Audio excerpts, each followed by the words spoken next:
할렐루야. 귀한 찬양 감사드리고 하나님께서 영광 받아주신 줄 믿습니다. 어제는 4월 5일 식목일이었습니다. 나무를 심는 날이었습니다. 그런데 나무를 심는 것보다 더 중요한 역사적인 사건이 어제 있었습니다. 어제는 140년 전에 우리 한국의 최초의 선교사인 언더우드와 아펜셀러 선교사님이 제물포항, 지금 인천항에 입국한 날입니다. 언더우드 선교사는 장로교 목사님으로, 아펜셀러 선교사님은 감리교 목사님으로 우리나라에 들어왔습니다. 지난 목요일 4월 3일에는 여러분 광화문 교보문고 그 건너편에 역사적인 교회가 있습니다. 세문안 교회입니다. 최초의 장로교회입니다. 여기에서 선교 140주년 기념 예배가 드려졌고 제가 거기에 참석하고 다녀왔습니다. 장로교와 감리교에 많은 분들이 모여서 같이 감사하고 기념하는 예배를 드렸습니다. 이 자리에는 언더우드의 4대 손자 피터 언더우드, 아펜젤러의 선교사님 후손인 로버트 셰필드도 같이 참여를 했습니다. 언더우드 4대 손자인 피터 언더우드는 선교 140년을 맞이해서 인사를 했는데 인사의 자리에서 이렇게 말했습니다. 서상윤 선교사가 중국에서 예수님을 만나 한국의 소래교회를 설립한 것으로 따지면 한국 선교는 140년보다 더 오랜 역사를 가졌습니다. 선교 140년을 축하하지만 그렇다고 이제부터 쉬면 안 됩니다. 한국교회 신뢰 회복을 위해 기독교인이 더 모험적이고 신실한 생활을 하면서 더 열심히 뛰길 바랍니다. 자, 언더우드 선교사님의 4대 손자가 두 가지를 이야기했습니다. 첫 번째는 우리 고조 할아버지가 이 조선 땅의 최초로는 선교사이지만 이미 그 전에 복음을 증거한 경우가 있습니다. 겸손하게 또 다른 서상유라는 분을 소개했습니다. 그리고 두 번째로 한국교회가 이제 140년 되어서 많은 부흥과 성장을 해왔지만 이제는 사회적인 책임을 더 잘해야 되고 더 사회적으로 신실한 모습을 보여줘야 됩니다. 더 열심히 하시길 바랍니다. 이렇게 응원하고 격려하고 권면을 했습니다. 자, 첫 번째 말했던 여러분 서상윤, 이분은 어떤 분이냐? 원래 양반 출신입니다. 근데 13살에 부모님이 다 돌아가셔서 고아가 됐습니다. 그래서 먹고 살기 위해서 장사를 시작하는데요. 의주와 만주를 오가는 홍삼 장사를 합니다. 중국에서 홍삼 장사를 하다가 갑자기 장티푸스에 걸렸어요. 막 고열이 나고 이제 사경을 헤맵니다. 죽을 상황에 와 있습니다. 그런데 당시에 중국에 와 있던 맥킨타이어라는 선교사님이 찾아와서 진찰을 해주고 약을 주고 그래서 이 장티푸스가 낫게 되었어요. 어떻게 하면 목숨을 구해준 거예요. 그러면서 야, 도대체 어떤 분이냐? 당신이 어떤 분이냐? 그러면서 예수님의 복음을 듣게 되고 하나님의 말씀을 내고 기독교 신자가 되었습니다. 자, 그리고 이 맥킨타이어 선교사님의 속해 있는 이 선교 본부에 로스라는 분이 있어요. 이 로스라는 분은 우리 조선 땅에 복음을 증거해야 되는데 성경 번역을 해야 되겠다. 성경 번역을 하기 위해서 중국 땅에 와 있어요. 당시 조선 땅은 들어오지 못해요. 대원군의 폐쇄 정책으로 말미암아 들어오면 죽어요. 못 들어오면. 그래서 중국 땅에서 성경 번역을 하는데 조선 사람이 필요한 거예요. 마침 이 서상유라는 분이 양반 출신에다가 어릴 때 보니까 한자도 잘 알고 한글도 잘하고 이 학식이 있는 분이에요. 서로 윈윈하는 거, 서로 이기는 거예요. 영어 서로 가르쳐주고 서로 조선말 배우면서 성경 번역에 참여합니다. 그리고 1882년에 이 서상윤에게 이 로스 선교사님이 세례를 주고 또 영국 성서공회 최초로 권서로 파송합니다. 권서, 책을 권하는 사람. 여러분 지금은 서점에 가면 성경책 몇만 원이면 사지만 옛날에는 성경책이 너무 귀했어요. 그래서 이 귀한 걸 그냥 줄 수가 없고 또 공짜로 주면 가치가 없어요. 그래서 파는 겁니다. 팔고 팔면서 전도를 하는 거죠. 이것은 어떤 책입니다.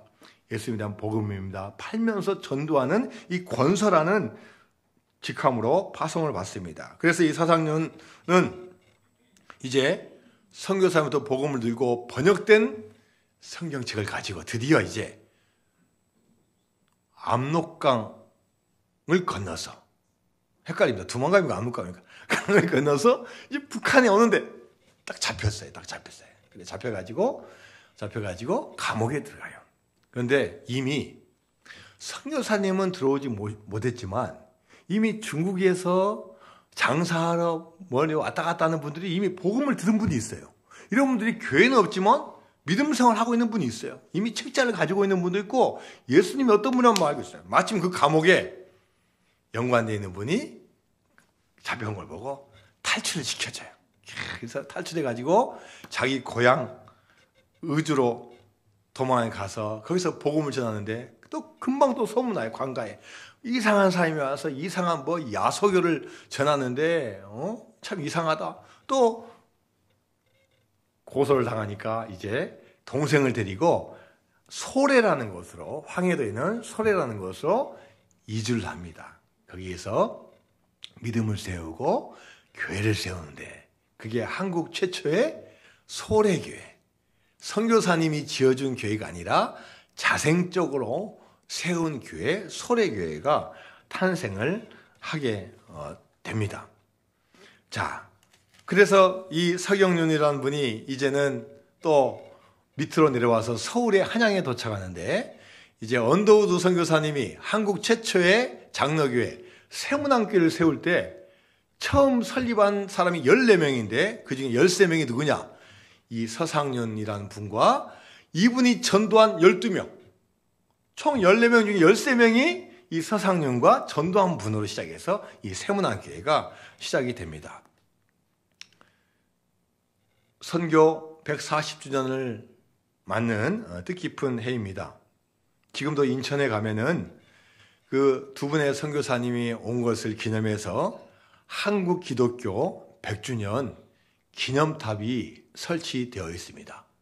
자, 한번 인천에 가서 보신 분도 있을 겁니다.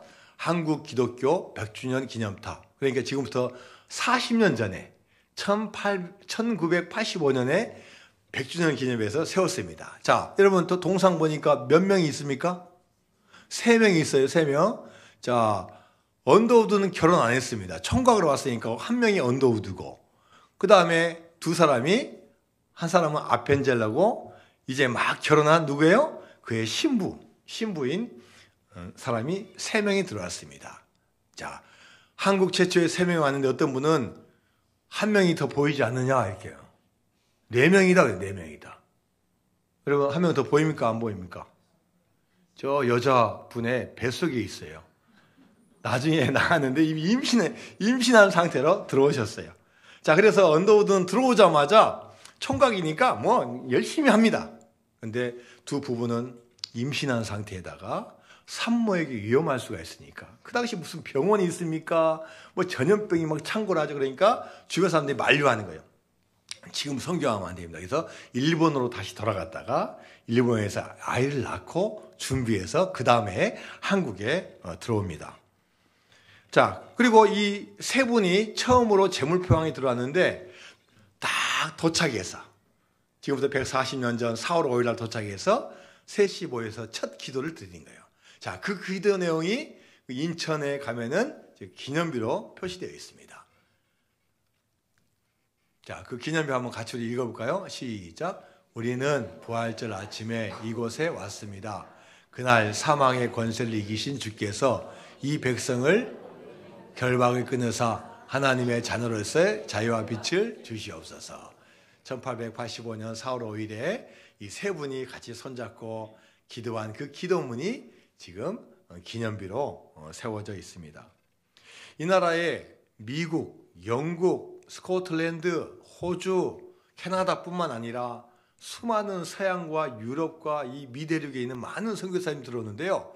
이 선교사님들이 공통점이 있어요. 교회와 교육기관이에요.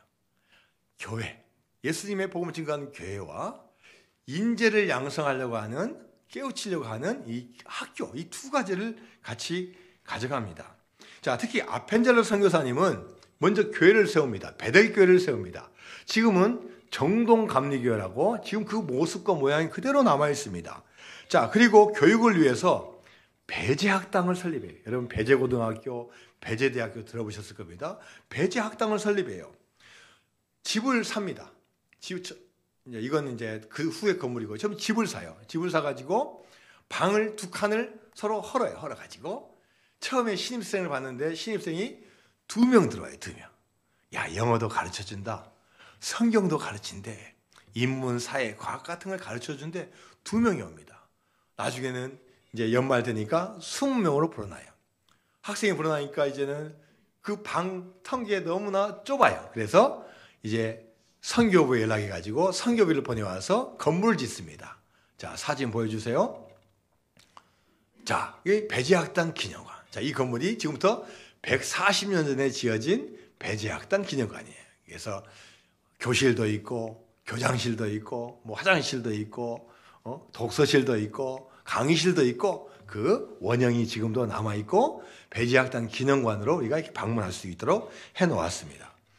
자, 이 배제학당의 교육의 목적은 뭐냐? 하나님 말씀도 가르치고 또 인재를 기르는 거예요. 그래서 성경, 영어, 인문, 사회, 자연과학 등을 배우게 하는 3년 과정의 학교였습니다. 자, 배제학당의 교훈이 뭐냐? 한문으로 욕, 위, 대자, 당위, 인역. 자, 우리말 해석하면요. 크고자 하는 자는 남을 섬겨라. 크고자 하는 자는 남을 섬겨라. 여러분 140년 전에 당시의 세계관이 뭡니까? 유교적인 세계관이에요. 양반이 있고 상놈이 있고 높은 자가 있고 낮은 자가 있어요. 높은 자는 밑에를 통치를 해야 돼요. 그 권력을 누리는 거예요. 그런데 성경에 사는 것은 반대예요. 반대. 너희들 잘 되고자 하느냐? 너희들 높아지고자 하느냐? 오히려 섬겨야 된다. 섬겨야 된다. 남을 위해서 희생하고 헌신해야 된다. 이걸 가르치는 거예요. 당시로는 혁명적인 이야기입니다. 자, 이 말씀은 성경 말씀이 근거가 되었는데 마태복음 20장 26절에서 28절까지 말씀입니다. 시작. 너희 중에는 그렇지 않아야 하리니 너희 중에 누구든지 크고자 하는 자는 너희를 섬기는 자가 되고 너희 중에 누구든지 으뜸이 되고자 하는 자는 너희 중에 종이 되어야 하리라. 인자가 온 것은 섬김을 받으려 함이 아니라 도리어 섬기려 하고 자기 목숨을 많은 사람의 대성물로 주려 하는. 예수님께서 이 세상에 그렇게 오셨죠. 원래 예수님은 여러분 삼위일체 하나님과 동등된 분입니다. 그런데 우리 아담과 하와가 그 에덴 동산에서 죄로 말미암아 우리는 죄의 사람이 되었어요. 이것을 해결하는 방법은 예수님을 믿는 방법밖에 없습니다. 그래서 예수님께서 이 땅에 오셔서 우리 인간의 몸으로 오시고 똑같은 인성을 가지고 사셨고 잡히시고 십자가에 못 박혀서 그의 피를 흘림으로 말미암아 우리 죄를 대속하는 것을 하나님께서 계획하셨고 하나님께서 하셨어요. 그렇기 때문에 예수님께서 이 세상에 오셔서 왕으로 오시거나 메시아로 오셨다 해서 군림하지 않으셨어요. 병든 자를 고치고 마음이 상한 자를 위로해 주시고 우리가 잘못된 사고방식, 잘못된 얽매여 있는 것을 풀어주시고 정말 하나님 나라의 그 가치와 진리를 우리에게 말씀해 주셨어요. 이렇게 아펜젤러는 교회를 세우고 학교를 통해서 인재를 양성하고 또 성경 번역을 통해서 예수님 복음을 전하는데 한평생을 바쳤습니다. 그런다가 1902년 6월 11일 날 아펜젤러는 전라도 목포에서 열리는 성경 번역 협회에 참여하고 배를 타고 가다가 군산 앞바다에서 일본 배하고 충돌을 합니다. 그래서 배가 점점 가라앉는데 증언자들에 의하면 이 아펜젤러 선교사님이 여러분 배가 충돌하면 밑으로 내려가야 돼요? 위로 올라와야 돼요? 위로 올라와야 돼요. 간판에 올라와서 뭐 뛰어들어서 수영을 하든지 뭐 구조를 받아야 되는데 아래로 내려간 거 아니에요. 왜 아래로 내려갔냐? 같이 동행하는 한국 사람과 그 다음에 학생들을 알려주고 구조하려고 내려가다가 결국 나오지 못하고 익사를 했습니다. 그리고 그분의 시체, 앞에서 선교사 시체 없어요. 그냥 바다에서 손실됐어요. 양화진 묘지에 가면은 묘가 있는데 가묘입니다. 젊은 나이, 44세의 젊은 나이에 순교를 했습니다. 한편 장로교를 대표하는 언더우드 선교사님, 개신교에 초석을 놓았고 교회, 교육, 의료, 구제, 봉사, 어떻게 하면은 선교사님들의 모델이라고 할 수 있는 전 분야에 걸쳐서 선교를 합니다. 평양 지역에서는 장대영 교회를 설립했고 서울에서는 1886년 지금 경기고등학교의 전신인 경신학교를 설립합니다. 언더우드도 마찬가지, 아페들과 마찬가지로 선교를 하지만 또 한쪽에서는 선교만 가지고는 되지 않는다. 선교와 함께 이 조선에 살려고 하면은 인재를 양성해야 된다. 계몽이 돼야 되고 인재를 양성해야 된다. 그래서 가르치고 배우게 만드는 거예요. 미국 선교본부에 연락을 해서 이 조선 땅에는 대학이 설립돼야 됩니다. 뭐 그 당시 무슨 대학이 있었겠습니까? 대학이 있어야 됩니다. 선교본부에서는 안 됩니다. 너무 빠릅니다. 그럼 여건이 안 되어 있습니다. 또 비용이 너무나 많이 들어갑니다. 기다리세요. 끊임없이 요청합니다. 드디어 끈질기게 설득한 결과 1915년에는 이 경신학교에 대학부를 개설하고 본인이 교장으로 취임합니다. 그리고 연희 전문학교를 세웁니다. 이것이 바로 오늘날의 연세대학교가 됩니다. 자, 연세대학교 가보면요, 그 설립자인 언더우드의 선교사님의 동상이 있어요. 자, 한번 사진을 한번 보여주시죠.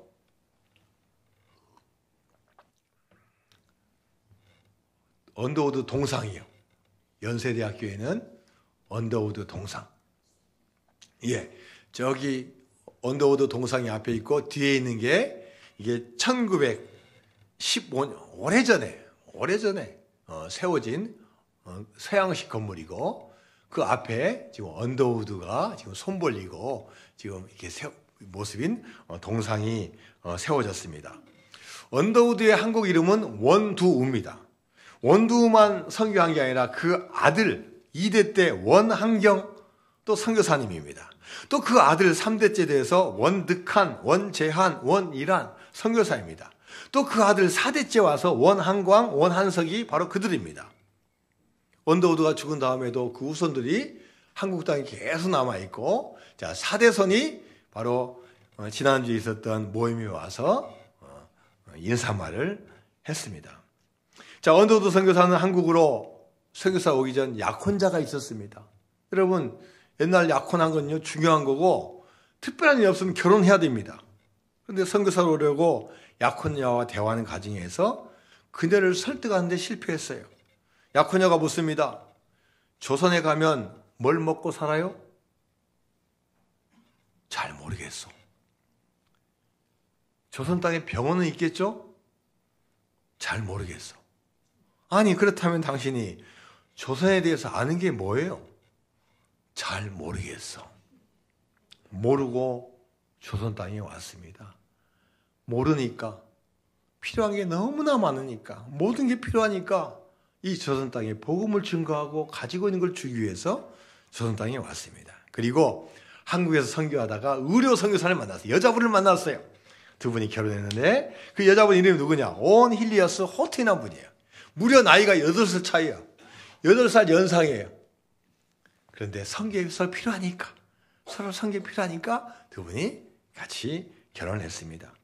언더우드 선교사님이 처음에 와서 보았던 조선 땅, 몇 개월 동안 느끼고 보았던 조선 땅 너무나 암담했습니다. 그래서 그가 보이지 않는 조선의 마음이라는 기도문을 씁니다.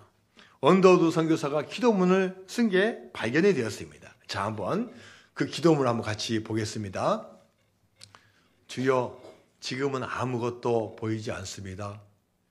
주님, 메마르고 가난한 이곳 조선 땅, 나무 한 그루 시원하게 자라 오르지 못하고 있는 이 땅에 저희들을 옮겨와 심으셨습니다. 그 넓고 넓은 태평양을 어떻게 건너왔는지 그 사실 자체가 기적입니다. 지금은 아무것도 보이지 않습니다. 보이는 것은 그저 고집스럽게 얼룩진 어둠뿐, 어둠과 가난과 인습에 묶여있는 조선 사람뿐입니다. 그들은 왜 묶여있는지도 고통이라는 것도 모르고 있습니다. 고통인 줄 모르는 자에게 고통을 벗겨주겠다고 하면 의심부터 하고 화를 냅니다. 조선 남자들의 속셈이 보이지 않습니다. 이 나라 조정의 내심도 보이지 않습니다. 가마를 타고 다니는 여자들을 영영 볼 기회가 없으면 어쩌나 합니다. 조선의 마음이 전혀 보이지 않습니다. 그리고 저희가 해야 할 일이 전혀 보이지 않습니다. 그러나 주님, 순종하겠습니다. 겸손하게 순종할 때 주께서 일을 시작하시고 그 하시는 일을 우리들의 영적인 눈으로 볼 수 있는 날이 있을 줄 믿나이다.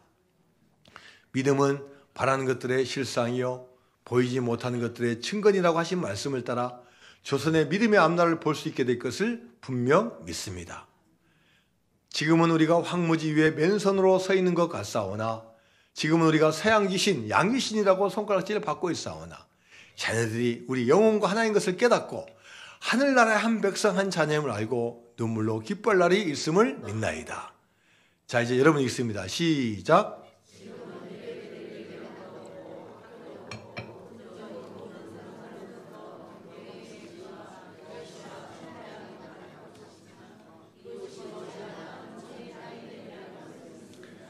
주여 오직 제 믿음을 붙잡아 주소서. 아멘. 여러분 짧은 글이지만 140년 전에 그 선교사의 심정이 어디였습니까? 보이지 않는다는 거예요.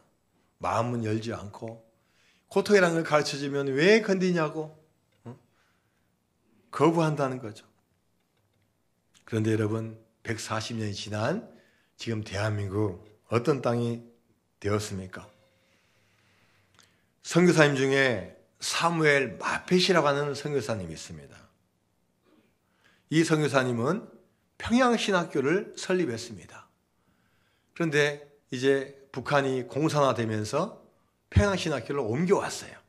그래서 남산 옆에, 지금 남산 근처에 신학교를 옮겨오고 또 그 뒤로 지금 오커힐 호텔, 지금 광장동에 있는 광나루에 장신대학교가 지금 있습니다. 자, 이 학교를 설립한 이 마펫 선교사님이 이렇게 이야기했습니다. 조선은 일본이나 중국과 같이 군사적 또는 통상적 대국이 되리라고 기대하지 않지만 영권을 발휘한다면 극동의 영적 강대국이 되어 이웃 중국과 일본뿐 아니라 러시아까지 영향을 미칠 것입니다. 자, 나라는 조그맣습니다. 주변에 강대국이 다 있어요. 일본이 있죠. 러시아가 있죠. 중국이 있습니다. 자, 비록 군사대국, 경제대국은 되지 못하지만 이 나라가 영적으로만 잘한다면은 이 영적인 힘으로 이 세상을 이겨나갈 거라고 예언을 하는데 여러분 지금 우리나라가 140년에 비하면 여러분 얼마나 많은 발전을 했습니까? 그 당시에는 가난한 빈국 중에 빈국, 힘이 없어서 강대국에 치이고 일제에 먹혀서 일제 30년 지낸 나라가 아니었습니까? 하나님께서 은혜를 베풀어 주셔서 이렇게 독립국가를 만들어 주시고 많은 분야에서 성장을 하게 하여 주신 줄로 믿습니다. 몇 년 전에 미국 외교 전문 잡지인 Foreign Policy라는 이 잡지에서 특집이 나왔는데요. 이 특집의 제목이 뭐냐? 2040년도에, 지금부터 하면은 이제 앞으로 15년 남았죠. 그때로 하면 뭐야? 20년 후에, 앞으로 20년 후에 세계를 주도할 나라가 있다. 그래서 이 잡지에서 4개 나라를 꼽았어요. 4개 나라를. 첫 번째 미국, 두 번째 독일, 세 번째 터키, 네 번째 대한민국을 꼽았어요. 그래서 많은 분들이 미국하고 독일은 이해하겠다. 근데 터키하고 대한민국이 어떻게 2040년도에 40년도에 세계를 주도할 나라가 되냐? 의심스럽다. 막 그 잡지사에 막 연락이 왔겠죠. 그래서 그 다음 호에 그 이유를 각 나라마다 5개 이유를 들었어요. 그 중에서 뭐 다른 나라는 우리가 알 필요 없고 대한민국이 왜 그 이유가 되냐? 첫 번째, 한국은 남다른 국민성을 가지고 있다. 부지런하고 열정 있고 청명하다. 자, 여러분 생각해 보세요. 부지런하고 열정 있고 청명한 나라가 어디가 있습니까? 오래 생각하지 마세요. 별로 없어요. 여러분, 미국 사람들도 이야기합니다. 미국 사람도 이야기해요. 한국 사람들, 미국 가면 여러분 수많은 민족이 다 있잖아요. 가장 뛰어난 민족, 가장 열심하고 근면하고 성실한 민족. 대한민국 사람이래요. 대한민국 사람이래요. 다 대한민국 사람이래요. 싸우지만 않으면 최고의 민족이라는 거예요. 최고의 민족. 미국 목사님 그러셔요. 한국 사람은요, 한국에서 중간만 해도 미국 오면 1등합니다. 한국에서 꼴등하면 미국 오면 중간합니다. 여러분, 미국이 대단한 선진국인데도 한국 사람이 얼마나 이렇게 기본 근성이 잘 돼 있는지 가면은 성실하게 열심히 하니까 잘 된다는 거예요. 할렐루야. 두 번째는 뭐냐? 한국은 교육열이다. 여러분, 대한민국 무슨 자원이 있었습니까? 뭐가 있었습니까? 열심히 배웠어요. 열심히 공부하고 학교 만족하지 않아요. 막 학원도 가고 뭐 어떤 방법을 통해서 자식 공부시키는 거예요. 요즘 어쩐지 뭐 옛날에 막 소 팔고 집 팔고 밥 팔고 모든 거 팔아 자식 교육시키는 거예요. 이렇게 투자를 하니 잘 될 수밖에 없다. 세 번째, 한국이 기술 수준이 지금 아주 높이 올라와 있다. 옛날에 일본의 식민 지배 6.25 전쟁 그 폐허 상태 이런 나라가 별로 없어요. 그런데 과학기술을 발전시켜서 기술 한국, IT 강국이 되고 가전제품, 조선, 자동차, 제철, 원자력, 반도체 기술이 세계 인류 수준에 도달해 있다. 네 번째, 한국 민족은 세계 200개 나라 중에서 186개국에 다 퍼져 있다. 그리고 그 퍼져 있는 사람이 700만이 이른다. 한국 사람은 어디가 있기 때문에 네트워크가 잘 되어 있기 때문에 이 사람들이 잘 뭉친다고 하면은 이 대한민국이 최고의 나라가 될 거다. 마지막 다섯째를 주목해야 돼요. 이 대한민국은 영적인 스피릿이 있다. 이 정신력과 영적인 게 어느 나라보다 뛰어나다. 과도할 정도로 열심이다. 특히 개신교가 앞으로 중심을 잘 잡아준다면은 이 한국의 이 영적인 이 영향력이 세계의 정신적을 주도할 거다. 자, 여러분, 우리나라 잡지가 아니에요. 미국에 있는 공신력인 잡지에서 이 대한민국의 앞으로 미래를 내다봤어요. 우리나라는 하나님께서 선택한 민족이고 하나님께서 선교사를 보내주신 민족이고 또 우리가 예수님을 잘 믿어서 이렇게 많이 성장한 나라가 된 줄로 믿습니다. 여러분, 세상에는 수많은 능력이 있어요. 우리 한국인이 이게 좋은 국민성, 교육열, 기술 수준, 해외 동포들 네트워크 많이 있지만 여러분, 가장 중요한 능력이 뭐겠습니까? 바로 예수님께서 이 땅에 씨를 뿌리신 이 복음의 능력이에요. 자, 로마서 1장 16절에서 17절까지 말씀을 같이 봅니다. 시작. 내가 복음을 부끄러워하지 아니하노니 이 복음은 모든 믿는 자에게 구원을 주시는 하나님의 능력이 됩니다. 먼저는 유대인에게요, 그리고 헬라인에게로다. 복음에는 하나님의 의가 나타나서 믿음으로 믿음에 이르게 하나니 기록된 바 오직 의인은 믿음으로 말미암아 살리함과 같으니라. 여러분, 복음에는 능력이 있는데 어떤 능력이냐? 그 복음을 믿으면 우리가 구원을 받은 능력이에요. 믿지 않은 분들은 무슨 구원이 무슨 능력입니까? 뭐 눈에 보이지도 않고 뭘 줬습니까? 10원도 아닌 뭐 구원 가지고 뭐 합니까? 이렇게 생각할 수가 있다는 거예요. 여러분, 우리의 이 정신력과 가치관이 얼마나 중요합니까? 우리는 하나님의 자녀이고 우리 힘으로 할 수 없지만 우리가 예수님 믿음 말미암아 그 복음으로 말미암아 구원을 받는다. 이 근본 자체가 정말로 귀중한 능력이라는 거예요.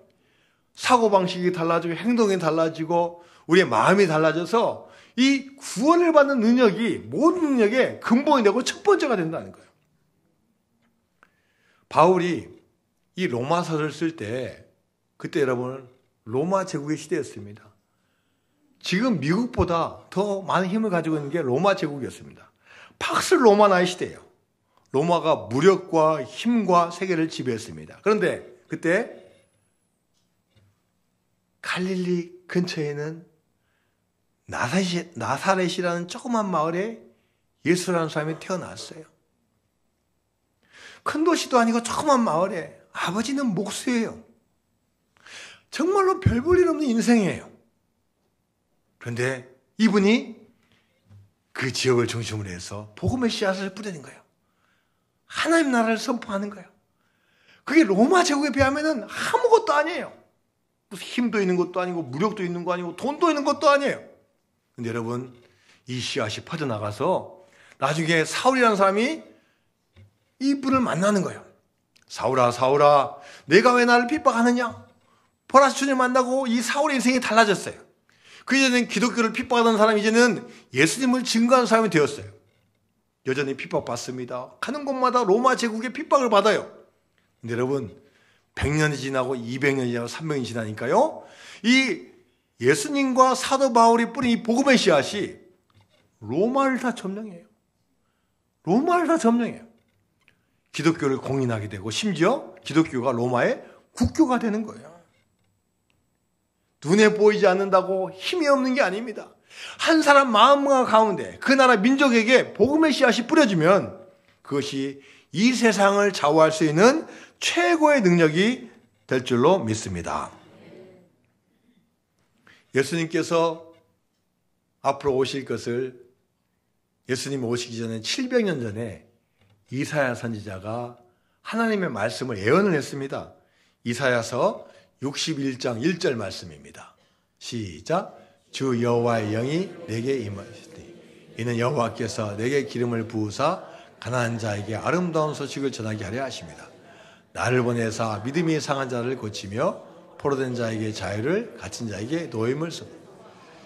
예수님 오시기 전 700년에 이사야 선지자가 하나님의 말씀을 대언했어요. 이제 예수님이 이 세상에 오셔서 복음을 증거하시다가 고향에 가셨어요. 나사렛에 가셨어요. 그리고 안식일이 되어서 회당에 들어가서 이제 말씀을 증거하는데, 자, 그 장면이 오늘 누가복음 4장의 이야기예요. 자, 예수님께서 회당에 들어가셔서 앞에 있는 구약의 성경책이 여러 권 있습니다. 그 구약의 성경 중에서 이사야서 61장을 딱 폈어요. 700년 전에 이사야 선지자했던 그 말씀을 예수님이 펴서 읽으시는 거예요. 자, 오늘 본문 누가복음 4장 18절에서 19절 말씀 같이 봅니다. 시작. 주의 성령이 내게 임하셨으니 이는 가난한 자에게 복음을 전하게 하시려고 내게 기름을 부으시고 나를 보내사 포로된 자에게 자유를, 눈먼 자에게 다시 보게 함을 전파하며 눌린 자를 자유롭게 하고 주의 은혜의 해를 전파하게 하려 하심이라 하였더라. 할렐루야. 여러분, 이 말씀이 우리가 방금 읽었던 700년 전 이사야 말씀하고 똑같아요. 그리고 예수님께서 이 말씀하신 다음에 거기에 있는 모인 사람들이 뭐라고 했냐? 오늘 같이 읽지는 21절 말씀이에요. 이에 예수께서 그들에게 말씀하시되 이 글이 오늘 너희 귀에 응하였느니라. 700년 전에 이사야 선지자가 했던 그 말이 지금 이 순간에 응하였다는 것은 바로 그 예언자가 말한 그 예언의 사람이 자신심을 선포하고 이제 새로운 시대, 이제 주님의 복음의 능력으로 말미암아 살아갈 수 있는 시대를 하나님께서 열어주신 줄로 믿습니다. 복음은 복된 소식입니다. 여러분, 무엇이 복된 소식입니까? 세상에서 우리가 잘되고 만족한 일들이 있을 때 얼마나 그것도 좋고 복된 일입니까? 그러나 우리가 하나님의 형상을 되찾고 구원을 받고 우리가 주님 안에 살아가는 것이야말로 가장 복된 것 중에 최고가 될 줄로 믿습니다. 복음이 들어가면 그 나라와 민족이 바뀝니다. 덴마크는 1864년에 독일과 싸움에서 패해서 가장 좋은 땅을 뺏깁니다. 슬레스버그 홀스타인이라는 기름진 옥토를 뺏겨요. 그리고 나라는 국토는 좁아요. 그리고 다 황무지예요. 뭐 이렇게 돌이 많고 식물이 잘 자라지 않고 모래와 잡초만이 무성한 황무지입니다. 여러분, 땅도 적고 지하자원도 없습니다. 돈이 없어서 나라 경제가 다 망했어요. 중앙은행이 다 부도가 났어요. 국민들은 절망하면서 서로 탓하고 불신합니다. 사람들은 이제 알코올 중독자가 돼서 알코올 중독자가 늘어납니다. 정치 지도자들 서로 탓하면서 이제 나라는 기울어갑니다. 이때 그룬투비라는 분이 나타나요. 그룬투비가 나이가 42살의 성령을 받아요. 늦은 나이에. 그런데 그때 성령을 받고 변화되면서 자신이 가지고 있는 질병들이 다 나와요. 우울증, 불면증, 무기력증. 성령님 받고 이분이 달라지는 거예요. 그리고 이렇게 소리칩니다. 덴마크에 진짜 필요한 공부는 하나님을 사랑하는 것입니다. 우리나라도 하나님이 역사하시면 다시 일어나고 부흥할 수 있습니다. 그래서 정신개혁 운동하는 거예요. 일하는 것도 중요하지만 먼저 정신개혁 운동하는 거예요. 그래서 이분이 내건 모토가 뭐냐? 3가지예요. 덴마크를 살리기 위해서는 우리가 첫 번째, 하나님을 사랑해야 됩니다. 두 번째, 조국을 사랑해야 됩니다. 세 번째, 이웃을 사랑해야 됩니다. 하나님 사랑, 나라 사랑, 이웃 사랑하자고 외칩니다. 그리고 이분이 막 전국을 다니면서 설교를 하는 게 사람들이 이제 은혜를 받고, 그래, 우리가 가만히 있으면 안 되지, 회개하면서 막 돌아오는 거예요. 그리고 여러분, 새로운 낙농업을 해야 됩니다. 새로운 목축을 해야 됩니다. 그래서 새로운 목축업 그 방법을 가르쳐주고, 그걸 어디서 시작하냐? 교회에서 시작하냐, 교회에서. 왜요? 이미 복음이 전해져 가지고 마을마다 교회 있는데 교회에서 예배드리고 나서 모아가지고 교육을 하고 새로운 낙농업을 한다. 여러분, 지금 덴마크는 어떻습니까? 세계 최고의 선진국이 되었어요. 암울하고 국토를 빼앗기고 힘든 과정이었지만 정신혁명을 일으키고 그 가운데 복음을 통해서 하나님께서 이 나라를 부강한 나라로 만들어 준 줄로 믿습니다. 여러분, 한국 사회는 급격하게 변하고 있습니다. 또 지난 한 주간 정치적인 또 판단이 내려졌습니다. 또 많은 분들이 서로 의견이 나눠서 싸우고 있습니다. 여러분, 우리가 어떻게 해야만 이 문제를 해결하고 우리가 이 나라를 정말 주님이 원하시는 나라를 만들 수 있겠습니까? 우리는 블레싱 전도를 축제하고 있습니다. 왜 해야 됩니까? 사회가 발전한 것 중요합니다. 정치 발전한 것 중요합니다. 경제 발전한 것 중요합니다. 그러나 가장 중요한 것은 한 영혼이 바뀌는 거예요. 한 영혼이 주님께 돌아오는 거예요. 한 사람만 제대로 올바로 쓰면 하나님께 이 나라, 이 민족을 살려줄 줄로 믿습니다. 영혼이 귀합니다. 한 분이 중요해요. 내가 귀하고 내가 전도한 영혼이 귀한 거예요. 그분들이 뭉치면은 하나님께서 이 민족과 이 나라와 이 교회를 반드시 잘되게 역사를 허락하여 줄 줄로 믿습니다.